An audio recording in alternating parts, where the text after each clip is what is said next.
오늘 특별히 이 여적죄 부분과 관련해서 중요한 강의가 될 것 같습니다. 그래서 많은 분들이 또 이렇게 같이 함께 이 자리를 지켜주셨습니다.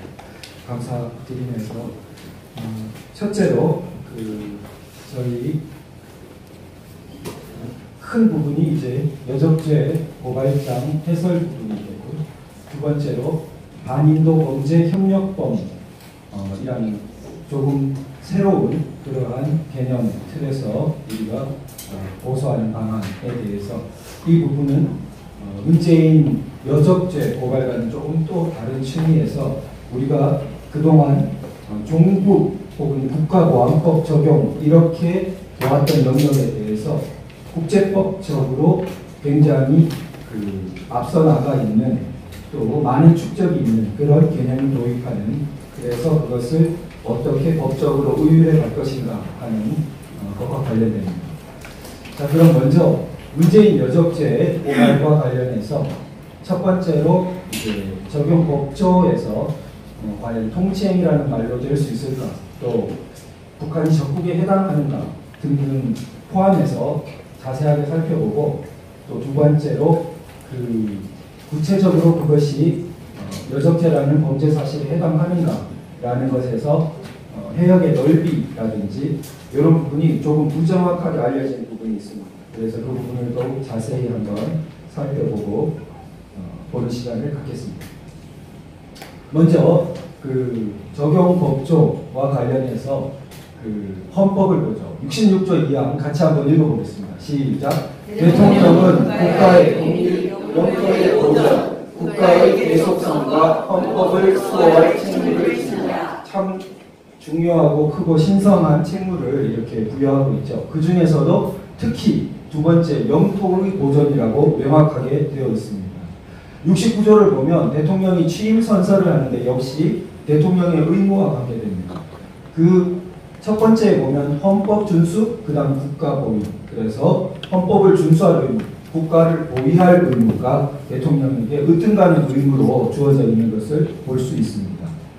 자, 헌법 84조에 보면 대통령은 내란 또는 외환의 죄를 범한 경우를 제외하고는 재직 중 형사상 소출을 받지 않는다.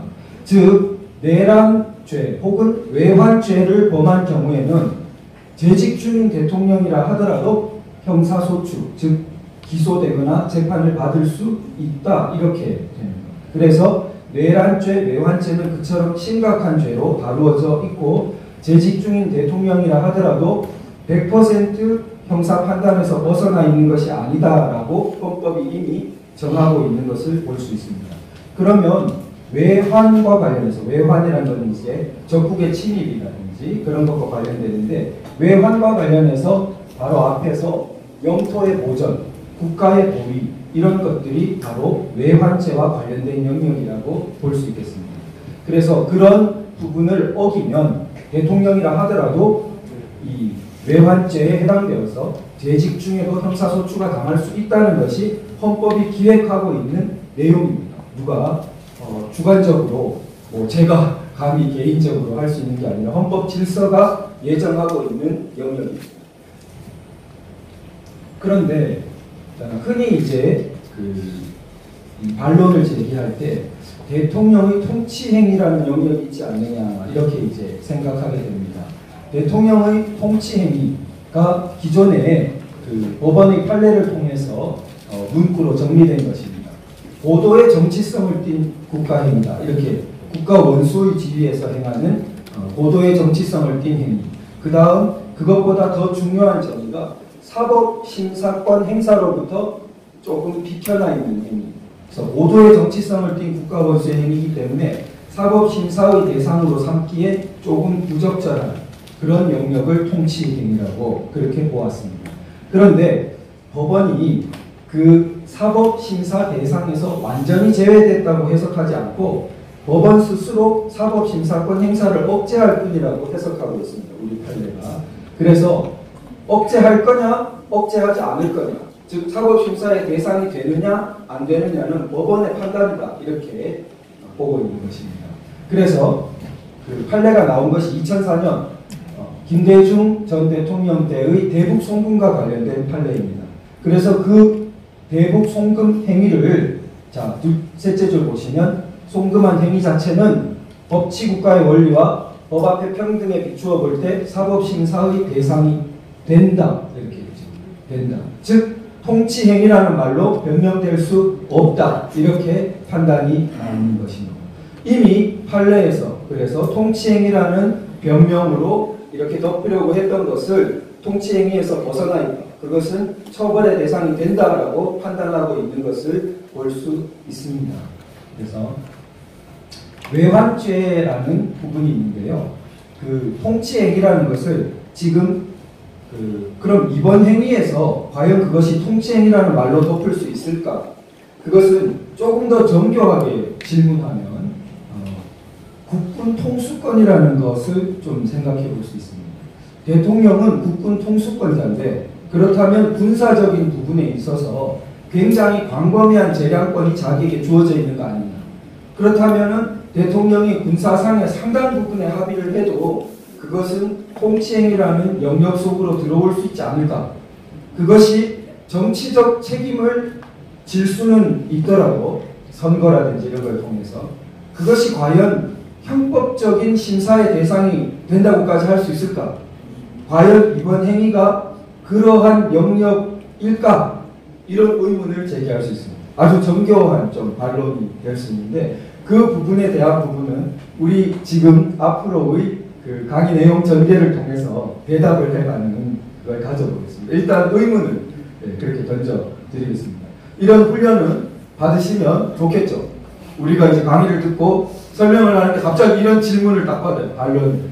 그래서 우리가 대답을 못하면 안 되겠죠. 그래서 그런 이제 의문을 갖고 다시 봅니다.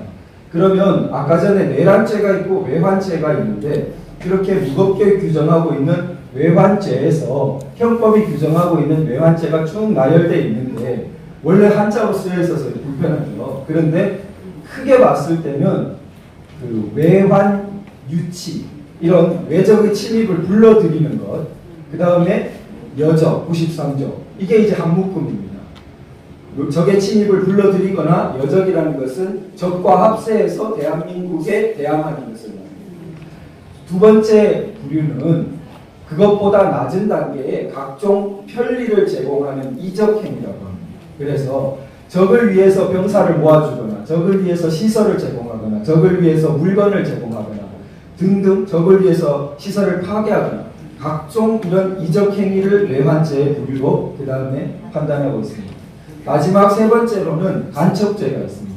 적과 군사 기밀을 흘리고 그런 부분입니다. 자, 그러면 이렇게 크게 세 부류의 외환죄가 있는데 그중 우린 이번을 여적죄로 본다 이렇게 된 것입니다.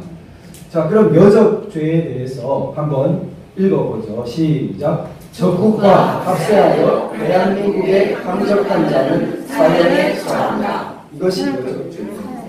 형법상 가장 무거운 법정형이 단일형으로 사형에 있는 것은 이 범죄밖에 없습니다. 그토록 무거운 것이 여적죄입니다. 그래서 흔히 여적죄하고 이적죄하고 발음이 비슷하니까 약간 혼동해서 쓰시는 경우가 있는데 굉장히 다릅니다. 이적죄는 수위가 훨씬 낮습니다. 여적죄는 가장 무거운 죄예요. 그래서 저는 사실 문재인 정부 들어서서 많은 문제 제기를 했지만 여적죄라는 말을 쓴 것은 이번이 처음입니다. 제가 여적죄라는 말의 무거움을 알기 때문에 그래서 그러면 여기서 적국이라는 것에 대해서 의문을 제기하는 분들이 있기 때문에 그 적국이 외환죄에는 거의 공통적으로 다 나옵니다. 외적의 침입이기 때문에. 그래서 간첩죄에도 보면 적국을 위하여 간첩하고 이런 식으로 적국이라는 용어가 나옵니다. 그러면 북한을 적국으로 볼 수 있느냐 이렇게 또 문제 제기를 하는 분이 계세요.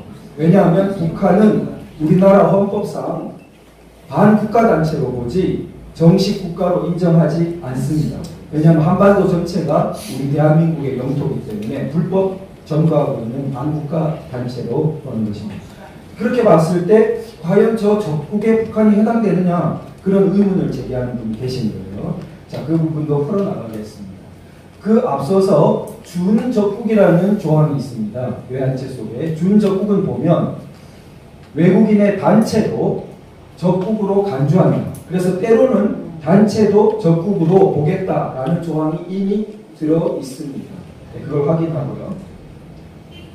자, 그러면 적국 개념과 관련해서 지금은 자꾸 하셨지만 그 형법계의 아주 태두이신 학자인 이재상 검찰 출신 교수의 그 형법 강론에 자, 이렇게 규정되어 있습니다. 적국을 두 가지로 학설이 있는데 정식으로 국제법상 선전포고를 하고 전쟁 수행 국가에 국한되어야 된다. 아주 오래된 그 원로 옛날 그 초대 교수이신 황산덕 교수 등의 교수의 1인 혼자 학설했습니다. 그 다음 사실상 전쟁을 수행하고 있는 나라도 포함된다. 나머지 대부분 학자들은 이 설을 취하고 있습니다. 그래서 적국의 범위는 넓어지는 것입니다. 사실상 전쟁을 수행하고 있는.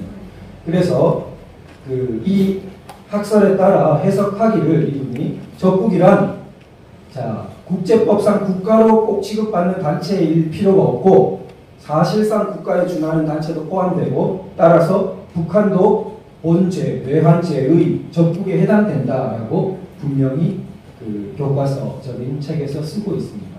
우리 대법원 판례도 자, 83년에 선고한 판례를 보면 북한 괴뢰 집단은 읽어볼까요? 시작. 우리 헌법상 반국가적인 불법단체로서 국가로 볼 수 없으나 간첩죄의 적용에 있어서는 이를 국가에 준하여 취급하여야 한다. 이렇게 해서 분명히 국가에 준하여 적국으로 본다는 것을 판례가 밝히고 있습니다.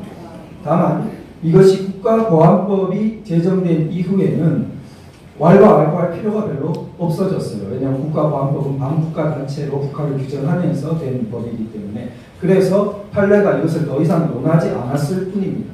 그러나 새삼 여적죄와 외환죄를 논하면서 이것을 본다면 이 판례의 태도를 다시 우리가 환기해야겠죠. 자, 그 여적죄 속에 적국과 합세하여 대한민국에 항적한다. 이런데 항적이라는 것을 형법 교과서들에서 어떻게 해석하고 있느냐. 항적은 대한민국에 대하여 적대 행위를 하는 것이라고 풀어내고 있습니다. 그래서 적국과 합세해서 이렇게 대한민국에 적대 행위를 하는 것을 여적 행위로 보는 것입니다. 그 적국은 사실상 우리와 전쟁 상태에 있는 그러한 국가를 말합니다. 자, 이번에 그러면 내용이 어떻게 되느냐로 가보겠습니다. 이 지도 그림이 얼마 전까지 대표적으로 알려진 그림입니다. 그런데 어제 그 매일경제신문에 나온 그림이 이건데 조금 다릅니다. 그래서 이 그림으로 보면 지금 북쪽으로 50km를 표시하고 약이라고 붙어 있죠. 남으로 약 85km 이렇게 표시되어 있죠. 왼쪽 선을 보면 네.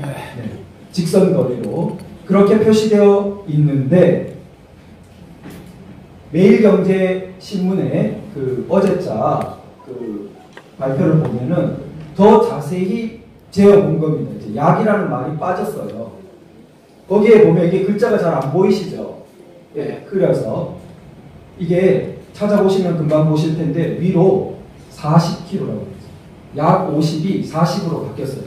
그 다음에 밑으로는 95km. 85가 아니라 95예요. 그러니까 2배가 넘죠. 2배 반 정도가 됩니다. 즉 직선거리로 2배 반 정도가 돼요. 그 차이가 꽤 크죠. 네. 정교하게 재어보니까 그렇게 됐던 것입니다. 자, 이걸 가지고 바다의 넓이가 같다는 국방부의 황당한 해명이 있었어요. 자, 거리가 틀린 거는 40, 40이었다 하는 거는 실수로 그랬다고 하고 그걸 해명하면서 해안선의 길이가 북한이 길다. 그건 좋아요. 그건 맞죠. 이게 해안선 길이는 북한이 길죠.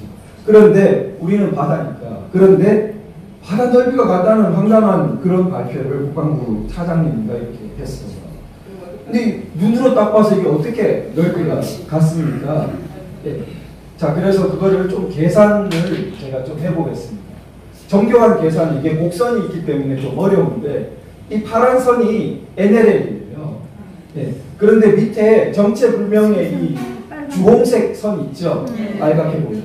저 선이 뭐냐? 저 선이 북한이 자기들 경계라고 주장하는 선이에요. 황당하죠?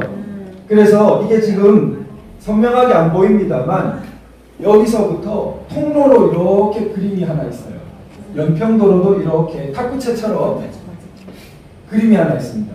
그게 뭐냐면 북한이 경계선을 이거로 주장하면서 백령도나 이런 데를 다닐 수 없지 않습니까? 그러니까 기다란 탁구채처럼 통로를 만들어 놓고 폭 1마일인가 그래요. 이렇게 다니라는 거예요. 그게 저쪽 그 주장이었어요. 그런데 지금 이제 그 모양에서 자 그러면 우리가 국토를 생각해 볼 때 흔히 영토라고 합니다만 영토가 가장 기본이 되기 때문에 좀 더 정교하게 생각하면 영토 영의 영공이 있어요. 그죠? 육지가 있고 우리의 영역으로 주장하는 바다가 있고 그 위에 펼쳐진 영공이 있습니다. 물론 땅 밑도 있죠. 위로나 밑으로나 땅 밑은 뭐 영토의 일종으로 보면 되겠죠. 그러면 영해는 어떻게 보냐면 육지가 있고 보통 섬이 있으니까 가장 바깥쪽 섬으로부터 12해리 됩니다. 이게 제가 찾아보니까 초등학교 교과서에도 가르쳐요. 나와요. 12해리 많이 들어보셨죠? 12해리 약 22km라고 합니다. 그러면은 제가 그 곡선 때문에 정교한 계산을 할 수 없고 조금 대략의 계산을 한번 해보겠습니다. 자, 그럼 우리가 그림을 보면 가장 서쪽이 지금 큰 섬이 백령도예요.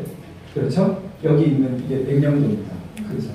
그럼 이 백령도로부터 서쪽으로 22km만큼 우리의 영해겠죠. 네. 그러면은 자, 북한 쪽은 어떠냐? 22km가 이렇게 가로선으로 있고 그 다음에 위로 40km 했잖아요. 아까. 그죠? 그러니까 가로가 22, 세로가 40이라는 네모가 나오겠죠. 백령도 서쪽에서. 그런데 우리는 어때요? 백령도 서쪽에서 직선 길이가 95였잖아요. 그러니까 옆으로 가로가 22, 세로가 95km 나올 거 아닙니까? 여기서 백령도 서쪽에 위로 직사각형, 밑으로 직사각형이 있을 수 있다는 거죠. 그렇겠죠? 네, 그게 영해의 넓이입니다. 그럼 그렇게 봤을 때 자, 계산을 하면 저쪽 네모는 880제곱킬로미터예요. 그 다음에 남쪽의 네모는 2090제곱킬로미터. 숫자를 계산하면 약 2.4배. 차이가 나는 것이 1210제곱킬로미터예요. 제가 보니까 여의도가 2.9제곱킬로미터 찾아보니까 서울은 605제곱킬로미터예요.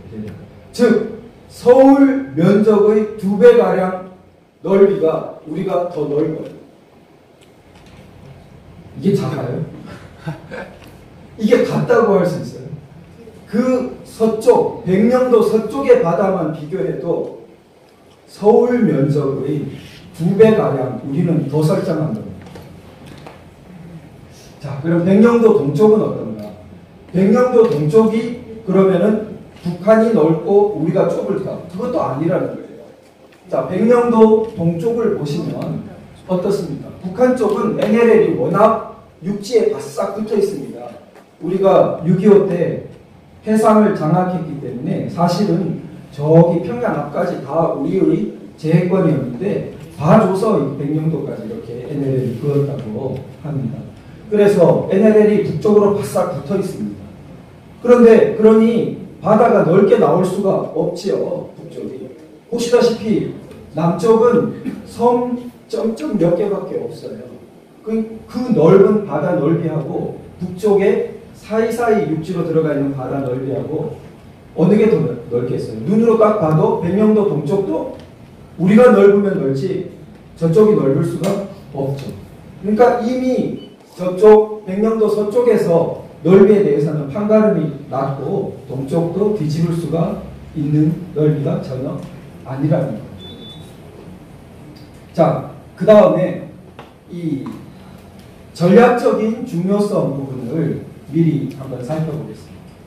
여기서 저쪽은 수도가 평양이죠. 그러면은 마치 우리 쪽과 맞먹으려면 어떻게 돼야 돼요? 평양 앞바다의 코앞에 가서 이렇게 그어야 질적으로 동등하죠. 저쪽은 사실상 수도로부터 멀리 떨어져 있는 바다 영역을 어떤 제한을 설정했을 뿐이고, 우리는 어떻습니까? 한강 하구에 바싹 붙어 있죠. 한강 서울을, 인천 서울을 겨냥하고 있을 뿐만 아니라 나중에 보시면 군사적으로 아시는 분이 다 지적하시지만, 자, 영종도 인천공항, 거기에 있는 LNG 기지, 그리고 평택의 미군 기지, 이런 것들이 다 바싹 코앞으로 저기에 다가와 있는 것이죠. 거기를 다 포괄하는 것이죠. 이 덕적도라고 우리가 표시되어 있는 이 섬도 전략적인 요충지입니다. 저것이 유서 깊은 전략적 요충지인 것이 우리 나강연합군이 삼국통일기에 전쟁할 때 당나라에서 수많은 해군이 왔습니다. 2만 명이. 그 2만의 당나라 해군이 기착해서 전열을 정비한 곳이 저 덕적도입니다. 따라서 덕적도는 충청도 지역으로 접근하는 해양의 요새기도 한 것입니다.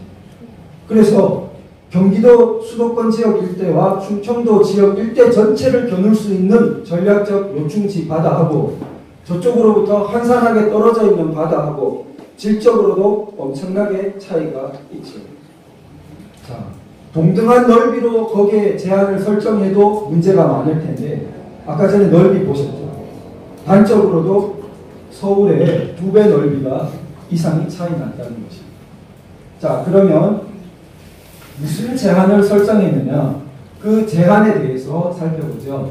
합의서, 군사분야 합의서 1조 2항 중에 보면은 그 둘째 줄 끝부분 보면 수역에서 포 사격 및 해상 기동 훈련을 중지하고, 이때 포라는 한마디만 해도, 한 글자만 해도 문제가 많이 된다는 것을 조금 이따가 살펴보겠습니다. 자, 포 사격 및 해상 기동 훈련을 중지하고, 해안포와 함포의 포신 덮개 설치, 전부 덮개를 설치해요. 그 다음에 포문 폐쇄 조치, 다 폐쇄해요. 그 다음에 공중에서는 일단 육지 쪽이 더 기준인데요. 거기서 그 비행 금지 구역이 있고, 그 다음에 그 사격을 동반한 전술훈련 금지가 있고, 이렇게 되어 있습니다. 자, 그러면 이것이 갖는 함의를 좀 풀어내야 됩니다. 군사적으로 조금 복잡한 게 숨어 있어요. 일반인이 잘 알 수 없는. 자, 그러면 그걸 먼저 보도록 하죠. 자, 우선 단적으로 수중 침투 문제가 있습니다. 자, 이렇게 우리가 모든 포에 대해서 작동할 수 없도록 전부 덮개도 하고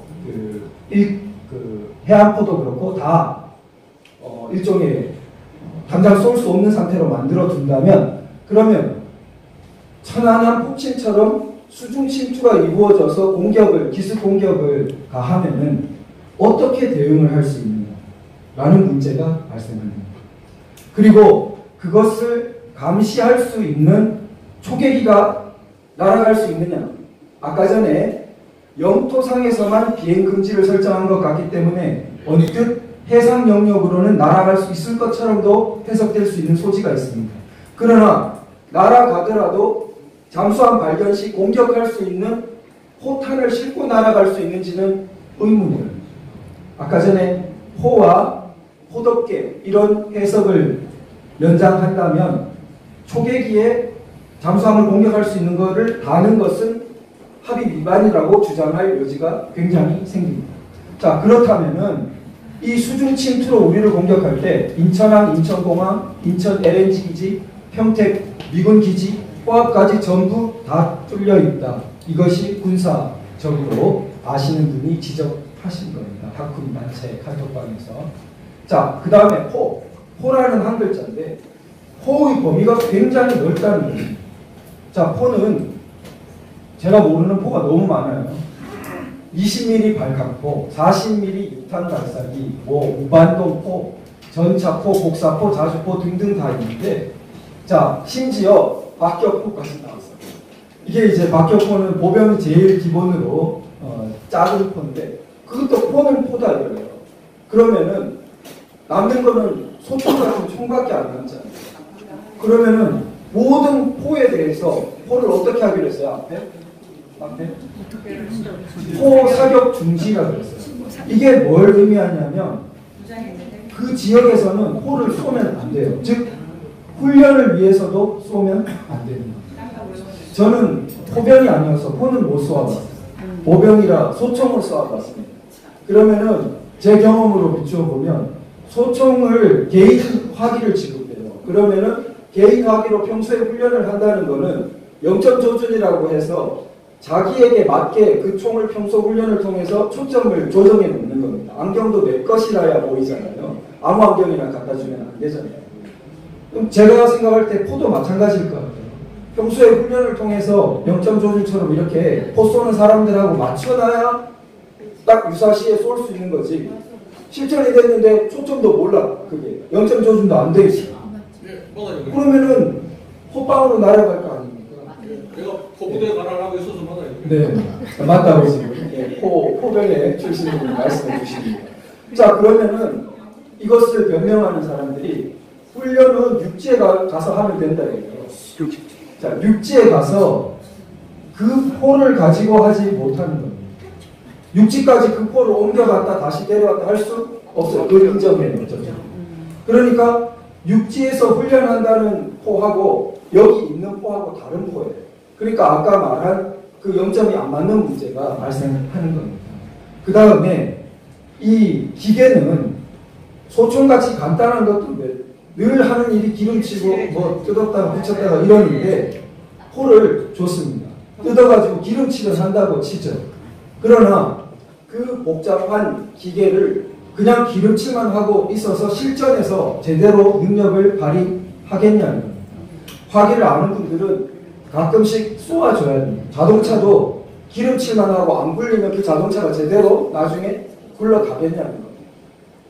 굴러갈 수 없죠, 상식적으로. 실제로 막 기동을 하고 펑펑 쏘아보고 해야 그것이 유사시에 제대로 작동되는 것이죠. 그게 다 막혀있다는 것입니다. 그래서 이 군사적으로 우려하는 그 신원식 중장님의 그 내용을 뒤에 차분히 살펴보겠습니다. 자, 그래서 이 신원식 중장님이 그 말씀하기를 저쪽의 방어 체계하고 우리 쪽 방어 체계가 다르다. 그래서 북한은 그 거의 전시용에 가까운 해안에 있는 낡은 포덮개 한 것에 불과하다는 거예요.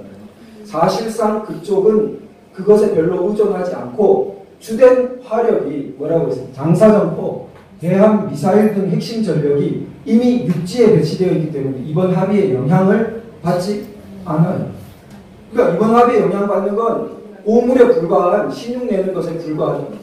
그러나 우리는 어때요? 핵심 전력이 영향받는다는 거예요. 우리는 해병대 플러스 해공군 합동작전 영역으로 체계가 구성되어 있는데 그럴 수밖에 없는 것이 아까 보시면 알겠지만 지도에서 저쪽은 넓은 육지에 자기들이 무기를 놓고 지금 있는 형국이고 우리는 넓은 바다와 전략적인 몇몇 섬들을 가지고 막고 있는 형국입니다. 당연히 체계가 같지가 않지요. 이런 체계를 무시하고 지금 우리 쪽에 일방적으로 체계를 완전히 깨뜨리는 합의를 해줘버린 거지. 북한이 얼마나 바라고 바랐던 것을 그냥 내줘버린 것과 마찬가지 합의입니다. 그래서 이 작전을 하셨던 군 출신 분들이 너무나 걱정을 하시게 된 것입니다. 다음으로 작전 수칙 부분도 이미 연평해전에서 우리 소중한 목숨을 잃은 이 수칙입니다. 이거 하다가 저쪽이 뻥뻥 쏘니까 우리는 당했다.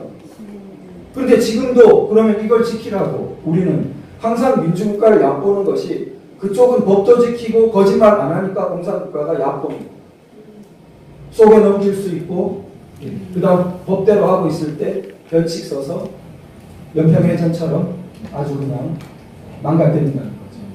자, 그래서 이번 그 수칙도 굉장히 그런 똑같은 문제가 있는데 더구나 그때는 훈련이라도 제대로 하고 있었는데 이번 훈련도 제대로 못해 화기도 제대로 쏴보지도 못한 화기로 이런 수칙으로 내몰고 있다는 거죠. 자, 그래서 아까 전에 질문에 한번 다시 대답해 보겠습니다. 자, 이것이 국군 통수권의 범위에 들어갈까? 자, 이것이 하나의 정치적 판단의 영역으로 북한 핵 문제 해결을 위해서 상호 군축하기로 했기 때문에 그러한 군축의 어떤 협의 범위로 들어가서 내가 비록 정치적 판단을 받을지는 몰라도 사법적인, 형벌적인 어떤 그런 행위에 해당될 수 없다는 변명을 우리가 어떻게 반박해야 될까? 우선 첫째는 자, 양적으로 질적으로 주권을 제약한 범위가 너무나 불균등합니다. 대통령이 혼자 심각한 군사주권, 영토주권을 제약하는 것도 굉장히 과연 그럴 수 있는지 헌법적으로 헌법적인 권한의 범위를 넘어선 것이 아닌지 의문이 됩니다. 예를 들어보죠. A 회사가 땅이 있고 B 회사가 땅이 있는데 붙어 있었는데 사이가 안 좋아요. 그런데 B 회사는 늘 생각하는 게 뭐 하는 일도 잘 안 되는데 A 회사 땅 뺏을 국민뿐이에요. 그런데 어느 날 A 회사 대표라는 사람이 갑자기 B 회사 대표를 만나가지고 자기 땅에다가 앞으로 건물도 지을 수 없고 거의 지상권 설정 이상의 거의 버려진 땅이나 마찬가지 합의를 해줘버리고 왔어요. 그러면 A 회사의 주주나 이사들이 가만히 있겠습니까? 당신이 무슨 권한으로 그런 합의를 해주고 왔는지. 그런데 알고 보니까 넓이도 안 같아요. 자기가 변명이 저쪽도 그런 제한을 설정했다 했는데 이제 보니 넓이도 거의 두세 배 차이가 나요. 우리가 더 넓고 게다가 저쪽 땅은 거의 황무지 같은 땅이고 우리는 옥토예요. 그러면은 가만히 있겠냐 이겁니다. 이것이 지금 일어난 일인데 자 그것이 대통령의 권한 범위 내라고 볼 수 있는 주권의 제한 이상으로 영토의 객관적인 넓이가 다르고 그 다음에 아까 보셨지만 질적으로 너무 차이 난다. 수많은 인구 밀접 지역이고 전략적 요충인 수도권 하구를 딱 겨누고 있는 해역하고 저쪽으로 봐서는 상당히 수도로부터 멀리 떨어져 있는 변방 지역하고 질적 중요성이 같겠네요. 자, 그 차이하고 조금 법적인 개념으로 제가 예를 들면 이렇습니다. 객관적이고 급박한 위험을 현저히 증가시켰습니다. 그러니까 이 행위가 정치적 판단의 영역이냐 더 심해서 도저히 이것은 형사처벌까지 고려해야 되는 영역이냐를 가릴 때 우리가 자 이것이 국군 장병의 생명, 목숨을 객관적이고 급박한 위험으로 그 위험의 정도를 아주 현저히 증가시켜버렸어요. 그러면은 그것이 정치적 판단이다 이렇게 변명할 수 있겠냐는 거예요. 자 거기서 한 발만 더 나가면 이래요. 자 단적인 예를 들면은 우리 측 군대는 조금 다른 예로 비유하겠습니다. 50km, 100km 뒤로 확 다 물리고 상대방 부대의 병력은 경계선 바로 코앞까지 다 불러들여요. 정치적 판단의 영역을 할 수 있겠습니까? 아니요. 객관적이고 급박한 거기서 바로 밀고 내려오면 경계선이 무너지고 막을 병력도 없는데 객관적이고 급박한 위험을 현저하게 갑자기 증가시켜버렸죠. 그때 다스리지 않으면 그러면은 일이 벌어지고 나면 다스려봐야 뭐예요? 일이 벌어지고 나면 수많은 목숨과 우리의 그 소중한 강토 다 뺏겨버리고 난 뒤에 그 사람 이제 보니 그거 형사처벌로 다룰 영역이에요. 그건 소일고 약간 고치는 거죠. 그때 그렇게 하라고 저 죄를 규정했겠냐는 사후적으로. 그 부분에서 우리가 심각하게 한번 생각해 보아야겠습니다. 자, 이것을 우리가 땅 한 치라도 이것은 보통 문제가 아닙니다. 그래서 우리 한국전쟁 체험 세대는 너무나 잘 알지만 유명한 중공군의 인해 전술로 일사후퇴가 일어났다가 다시 서울을 수복했지만 중부전선에서 전선이 교착됐죠. 그래서 밀고 밀리는 싸움을 하는데 수많은 사람이 거기서 죽어나갔죠. 오히려 초기보다 그때 굉장히 많은 사람이 외국 장병도 그렇고 희생됐습니다. 그때 그 고지 하나, 산 하나 가지고 그렇게 싸운 거예요. 그 수많은 전투 중에서 유명한 전투로 이제 백마고지 전투가 있습니다. 자, 백마고지 전투는 구사단이 52년 10월에 중공군과 싸웠던 전투입니다. 그러면 이 휴전회담 교착 상태에서 백마고지에서 15일 동안 싸웠는데 중공군이 열흘 동안 아주 집요하게 38군이 달려들어서 구사단이 힘겹게 그것을 막아서 가까스로 방어에 성공한 전투입니다. 자, 중공군은 10월 6일 날 막 대규모 그 공격을 했습니다. 그래서 뒤에 천이 범람된 것을 아주 기화로 삼았습니다. 자, 그 다음에 그래서 보시면 그 28, 30 국군 연대가 많은 병력 손실을 보았습니다. 그런데 11일 밤에 그래서 고지가 뺏겼어요. 그러자 30년대가 다시 아침에 반격을 해서 재탈환했어요. 그런데 또 피탈했어요. 또 뺏겼어요. 28년대가 다시 6탄전을 벌여서 탈환에 성공했고 저쪽까지 전초진지까지 탈환해서 격퇴했습니다. 이런 백병전 와중에 얼마나 많은 목숨이 희생됐겠습니까? 7회나 주인이 바뀌는 과정 중에 국군 구사단은 총 3,500대, 사단병력이 10,000명이라고 치면 3분의 1을 잃은 겁니다. 3명 중에 1명이 거의 죽거나 중상을 입은 것입니다. 이런 희생, 뭐 때문에 고지 하나 때문에 했어요. 물론 전략적 요충이 있는, 증여성 있는 고지였겠죠. 수도권 접근에. 자, 그래서 이런 우리가 희생이 있는데 또 두 번째로 화천 지역의 백암산 전투라는 것도 이와 비슷합니다. 그런데 백암산 전투의 이 모습, 그 백암산의 모습입니다. 거기에 이렇게 나무가 있고 철모가 꽂혀 있고 이게 비목, 그래서 가곡 비목의 무대가 된 곳입니다. 그래서 우리 비목을 한번 들어보기로 하죠. 그 팀장님 좀 부탁드립니다.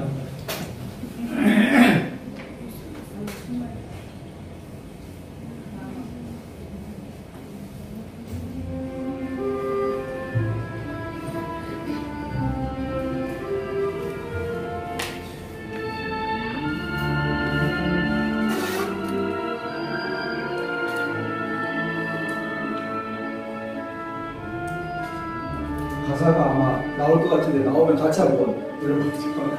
비목 아시죠? 오랜만에 들으시죠.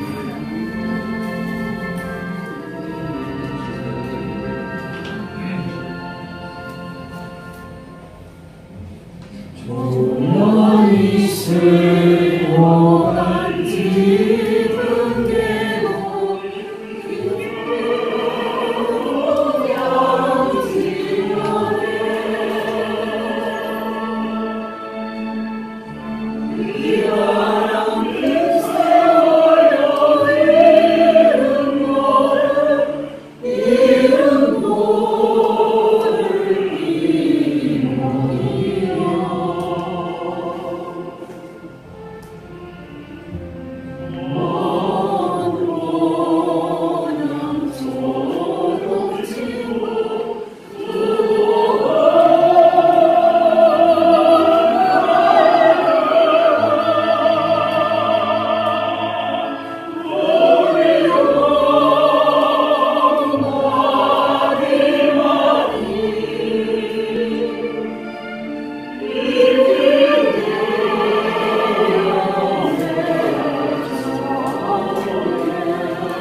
네, 2절을 보면 이게 이제 10년 정도 뒤에 한국전쟁 후에 10여 년 뒤에 한명희 선생님이 거기에 전방 소대장으로 갔다가 이름 없는 비목을 거기서 보고 이제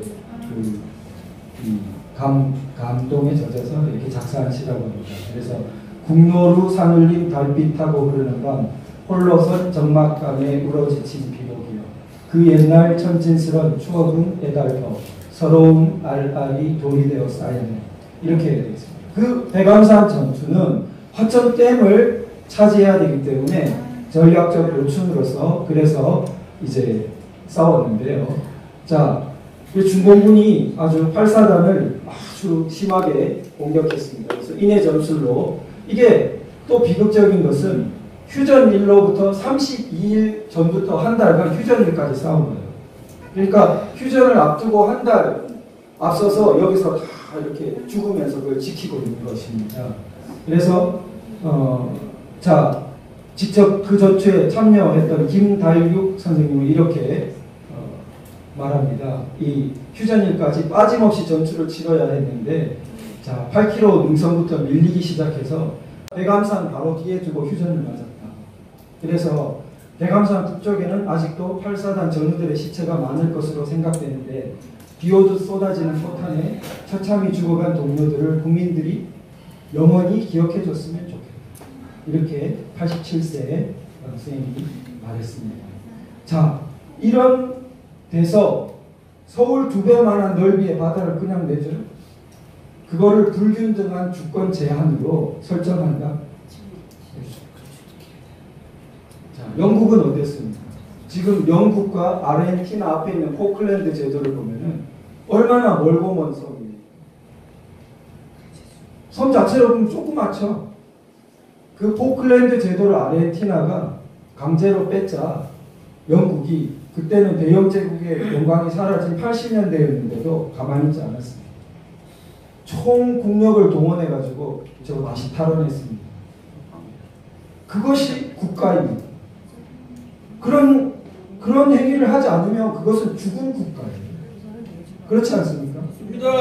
맞습니다. 그래서 자 군사 주권, 안보 주권, 영토 주권 이러한 것은 대통령이 그 심각한 제약을 가하는 것을 포함해서 마음대로 처분할 수 있는 것이 아니죠. 그래서 게다가 동등 면접도 아니고 자 이런 우리의 상황에서 보면 우리는 굉장히 참 그 무력감과 화남과 막 부정적인 온갖 감정을 갖게 되는데 우리 텟 포라는 이 미 연방 텍사스주 하원 의원이 연방 하원 의원인데 판사 출신이시라고요. 그 며칠 전에 북한에 보내는 메시지를 발표했는데 이분이 그 우발적인 게 아니라 8월에도 이런 정치범 수용소 문제나 북한 문제에 대해서 발언하신 군축 담당 위원회에 계신 분이더라고요. 그런데 이분 글이 참 감성적으로 저는 읽었습니다. 그래서 여기 한번 읽어볼까요? 시작. 우리가 사랑하는 사람들이 인간의 미래를 살게 하기 위해서라도 우리는 김정은의 악한 정권에 싸워야 한다는 이 세계의 그 도전과제를 반드시 다루어야 합니다. 그래서 그 다음 제가 또 가보면은 자 그래서 우리 2차 대전 중에 미국인, 한국인이 일제에 맞서 함께 싸웠고 그래서 해방시켰습니다. 그런데 북한 주민은 독재자 때문에 고립되었어요. 그들은 2차 세계대전의 승리와 함께 찾아온 자유라는 축복을 누릴 기회를 얻지 못했습니다. 그래서 김정은은 여전히 탐욕과 그거로 북한 주민을 가두고 가족들을 고문하고 압제와 목숨을 앗아갑니다. 그래서 여러분은 지금 북한 주민을 말합니다. 여러분을 가난으로 내몰고 이산가족을 만들어 놓고 세상 모든 사람들이 당연히 누려야 하는 기본적인 인권마저 누리지 못하게 하고 있습니다. 그래서 그들은 근데 김정은은 일단은 세계를 상대로 전쟁을 선언합니다.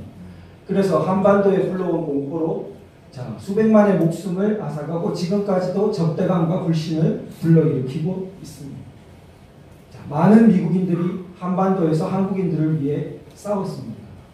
그래서 자, 저는 한국인과 미국인들이 함께 일한다면 자, 그거 같이 읽어볼까요?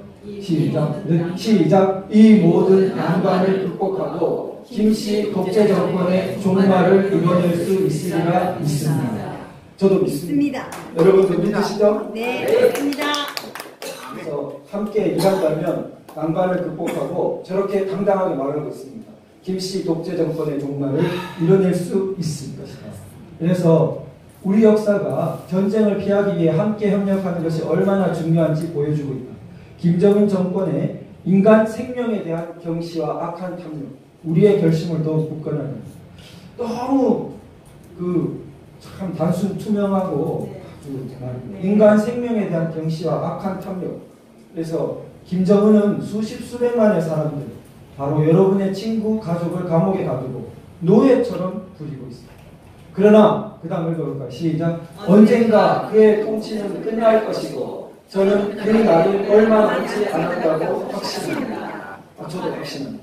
얼마 남지 않았다고 태평양 건너서 이렇게 확신의 목소리가 나오고 있고 우리도 태평양 건너서 화답해야 합니다. 확신합니다. 그래서 이것이 핵무기 발악에 가까운 시도 정권을 유지하기 위한 것이다. 그러나 김정은은 자신이 약하다는 걸 알고 있고 그가 더 위협적으로 행동할수록 그 개가 쾅쾅 짖는 것처럼 더 잔혹하게 굴수록 그는 그의 종말에 더 빠르게 다가가고 있을 뿐입니다. 그래서 트럼프 대통령도 어떤 큰 틀에서 그것은 동의하지만 그러나 그것은 시도가 끝날 때가 있는 것이죠. 그래서 이 대목이 참 이런 표현 놀랐습니다. 그 줄친데 한번 한 문장 그 부분 읽어보죠. 시작. 여러분의 침묵은 이곳 미국에서도 잘 들리고 있으며 우리는 이 정권의 잔악성을 잘 알고 있습니다. 이 표현 놀랐어요. 침묵이 잘 들리고 있다는 그 아우성이 잘 들리고 있다고 하지 않고 침묵이 잘 들리고 있다. 그러니까 침묵이 어떻게 들려요? 진실의 침묵, 정의의 침묵. 저는 그렇게 이해했습니다. 진실의 침묵, 정의의 침묵은 태평양을 건너서도 들린다. 그래서 참 이분이 그래서 또 참 그 대단한 표현입니다. 둘째 줄 우리는 못해 읽어보죠. 시작. 우리는 여러분이 모든 사람들의 목소리가 반영되고 존중받는 자유의 빛 속에 그리고 평화로운 세상에 함께할 수 있기를 바랍니다. 저것이 진정한 평화죠. 모든 사람들의 목소리가 반영되고 존중받는 자유의 빛이라고 표현합니다. 참 빛나는 문장이고 빛나는 말입니다. 우리가 바라는. 그래서 이분의 확신을 다시 표현합니다. 선이, 자 읽어볼까요? 시작. 선이 악을 이기고 민주주의와 자유가 독재의 어둠을 몰아내며 한국인의 소망을 단 한 사람의 욕망이 억누를 수 없다. 이렇게 딱 표현하고 있습니다. 그래서 자유를 위한 싸움, 정의를 위한 싸움, 북한에 억압받는 사람들을 위한 싸움은 끝나지 않았고 미국은 여러분의 편에 서 있을 것이다. 우리는 거기 읽어보죠. 시작. 우리는 절대로 비핵화라는 명분하에 여러분을 저버리지 않을 것임을 약속드립니다. 엄청난 말씀. 이렇게 참 트럼프 대통령, 펜스 부통령, 질비안, 볼튼 등 보좌관만 있는 게 아니라 테드 포 하원 의원이 있어요. 미국에 참 이렇게 강한 나라라는 생각이 듭니다. 그래서 그리고 이렇게 말씀합니다. 김정은이 한국인들에게 자행한 전쟁 범죄에 대한 재판이 열릴 때 판사로서 법정에 있고 싶습니다. 꼭 이렇게 말을 드렸습니다. 그래서 이 테드 포 하원 의원의 감동이 있었는데 우리나라 학생도 또 감동시켰어요.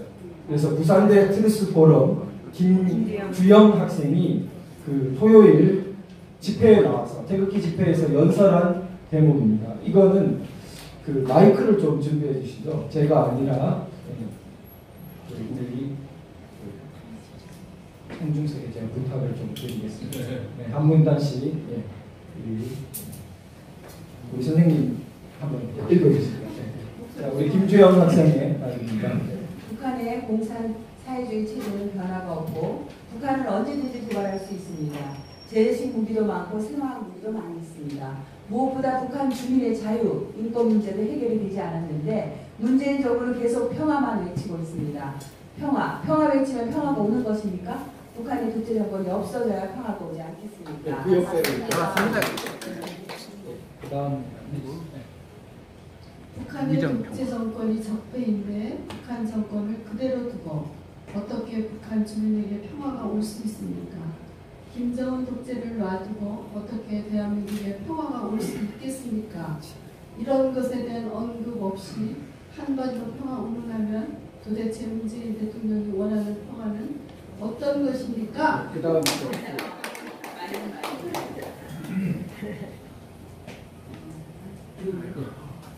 문재인은 박근혜 정부 때는 통일은 대박이라더니 우리 정반대로 비난하고 말합니다. 박근혜 대통령의 통일과 문재인 대통령의 통일이 같습니까? 북한 김정은 공산주의 사회주의를 버리지 않는데 김정은과 힘을 합쳐 새로운 촛불을 만들겠다는 것이 자유민주주의적 평화통일 대한민국의 흡수통일입니다. 네, 마지막 문단입니다. 마지막 문단 읽어주시죠. 문재인 정부는 이런 북한 주민의 참혹한 인권 현실에 대해서 한마디 언급도 없습니다.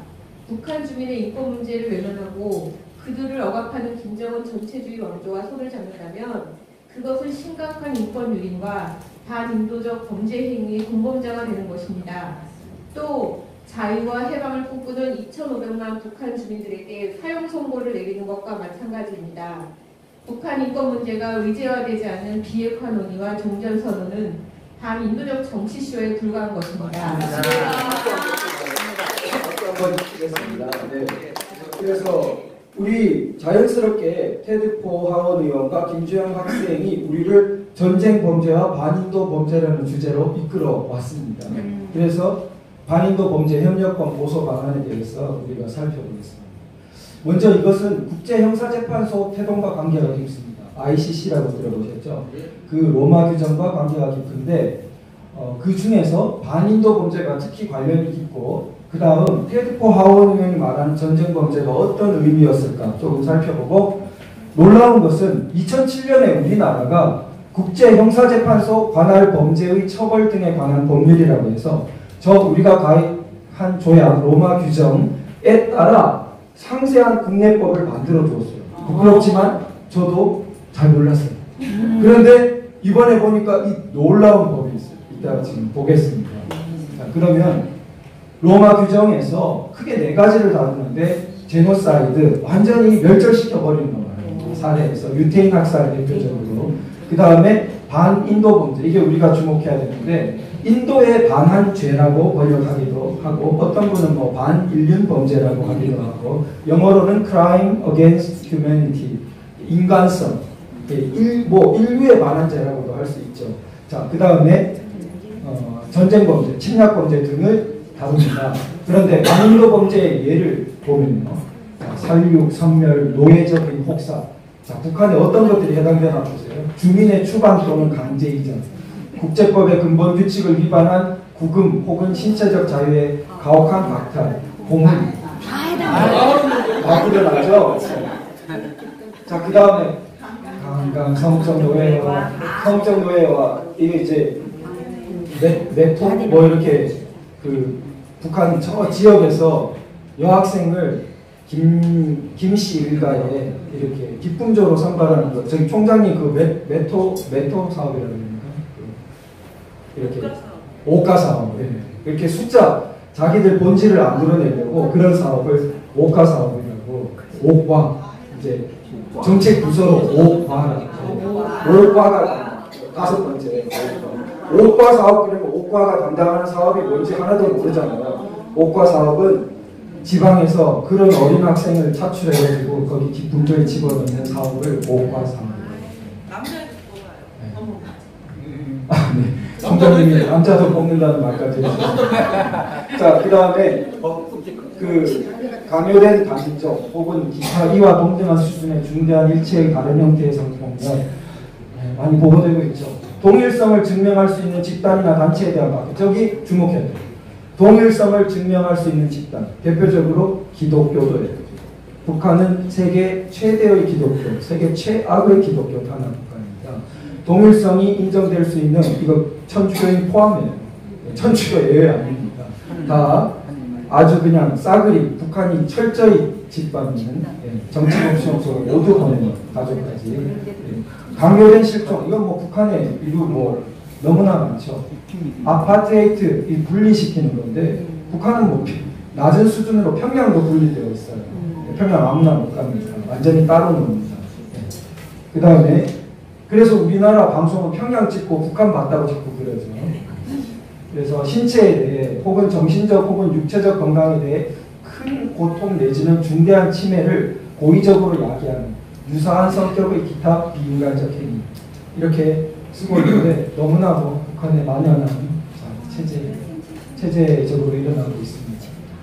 그래서 아까 테포 하원의 전쟁 범죄라고 할 때 그 우리 국제법 교과서에서 이런 이야기를 쓰고 있습니다.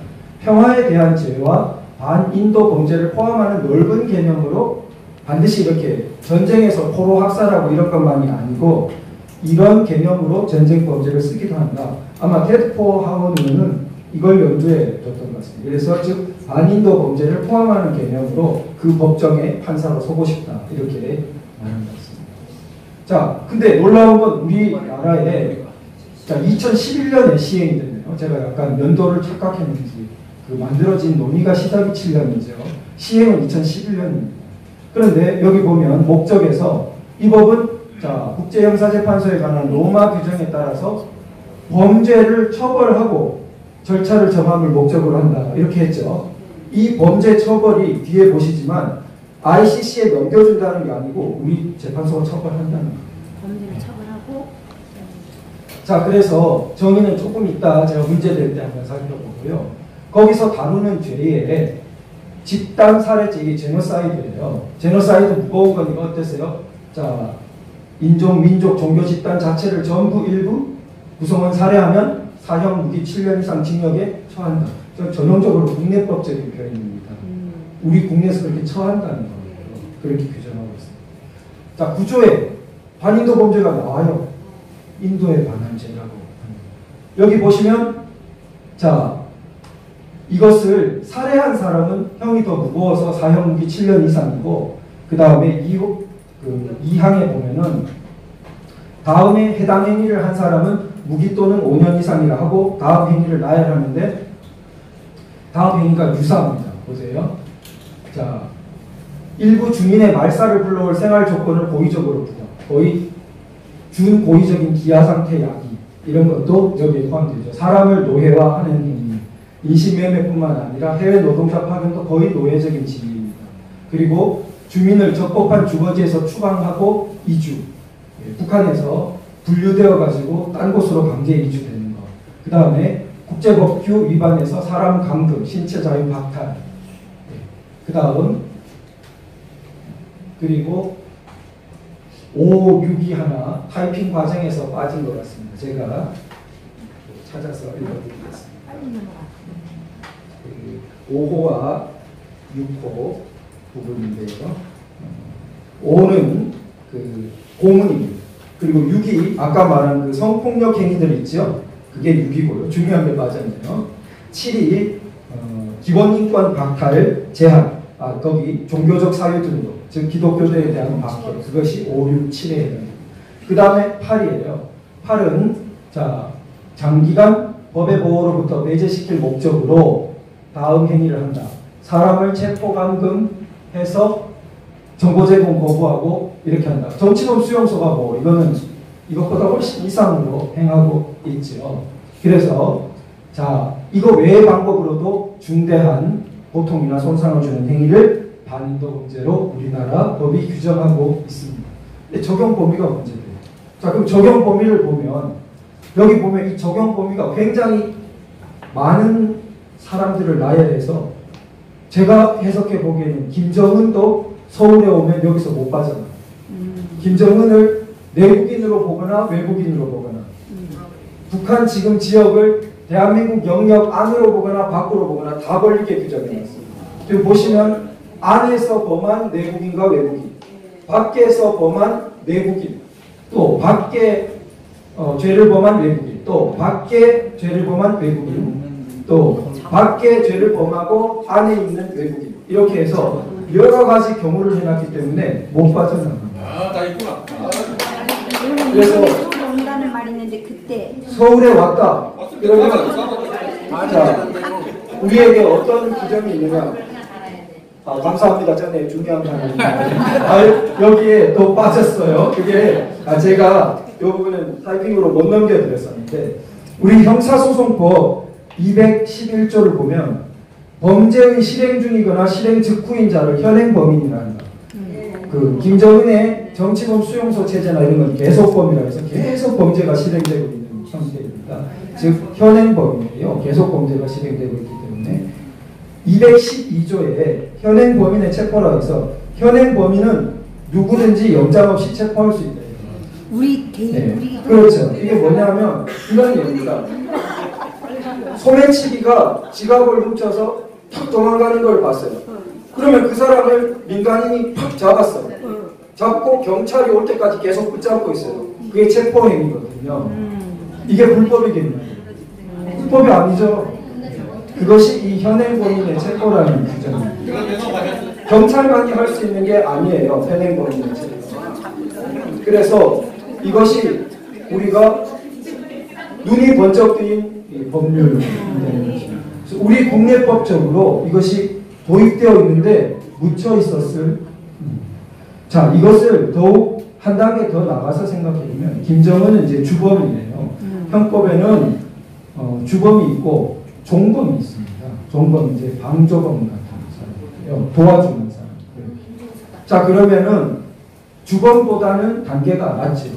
그러나 방조범은 굉장히 범위가 넓어요. 실행을 용이하게 하거나 그 사람의 실행을 강화하거나 이런 사람들 다 방조범. 그러면은 우리가 흔히 저 사람 종북인데 골수 종북이야.